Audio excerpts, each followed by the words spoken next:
Good afternoon po, Pangasinan Beto po. So, ito po tayo.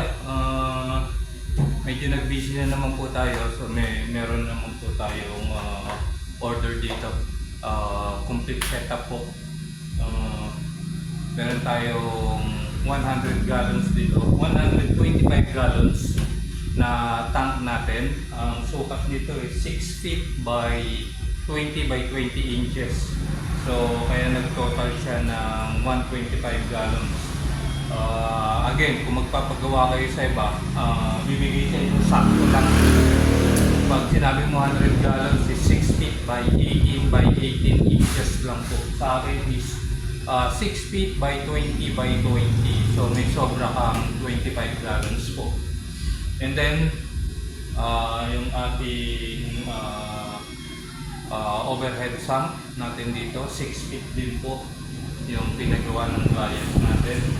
And ito po, matibay po, 1/4 po ang ginagamit ko na overhead sump din. Dati 1/8 lang, pero medyo hindi katibayan, lalo na kung mahaba yung ating ipagagawa na sump, medyo bumibigay katagalan. So, ngayon is 1/4 na po yung gamit natin. So, talagang matibay na po yan.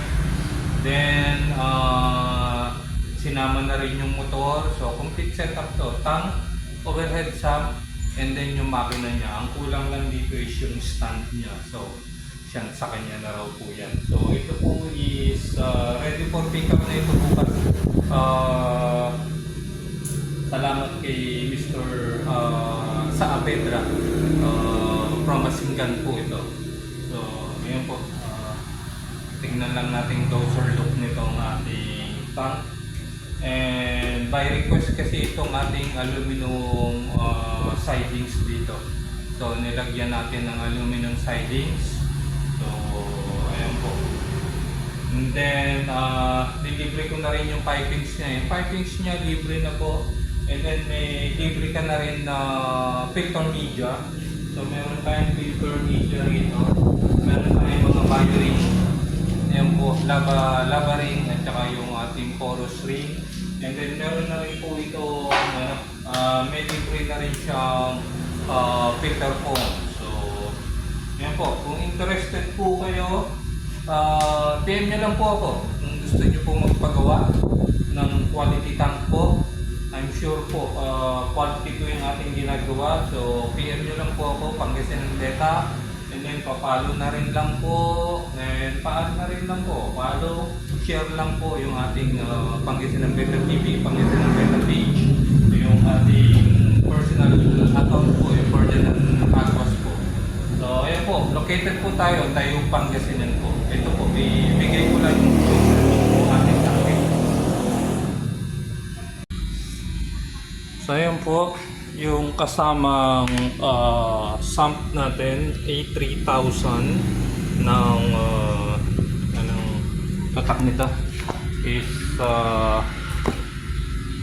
yan, Aquaspeed po na A3000 yung kanyang makina. Ayan po, sakto-sakto po yung lakas niyan para sa 100 gallons. Then, meron na rin tayo dito, nilagyan na natin na adjustment ng flow rito. Kung sakaling malakas, so medyo ma-adjust na yung po dito. And then, yung kulang lang na para sumikip lang yung tubo niya. Yan po. So, ito yung ating aluminum sidings. Medyo nagiging social ng konti pag may aluminum sidings. Yan po. Then, yung bracing niya sa ilalim, napaka-importante po yung bracing sa ilalim. Ayan. Then yung ating styrofoam dito is 1 inch po yung ating ginagamit. Ayan. Ito po yung ating overhead sump. Ito yung waterfalls niya. Ayan. So 6 feet, 6 compartment po yan. 1, 2, 3, 4, 5, 6.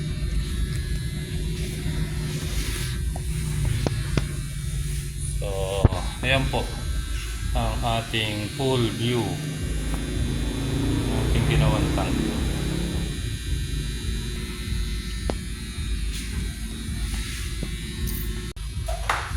So ayun po, sabi ko nga po, kung interested po kayo magpagawa, customized stamp po, PM nyo lang po ako. Pag-send beta lang po. Salamat po.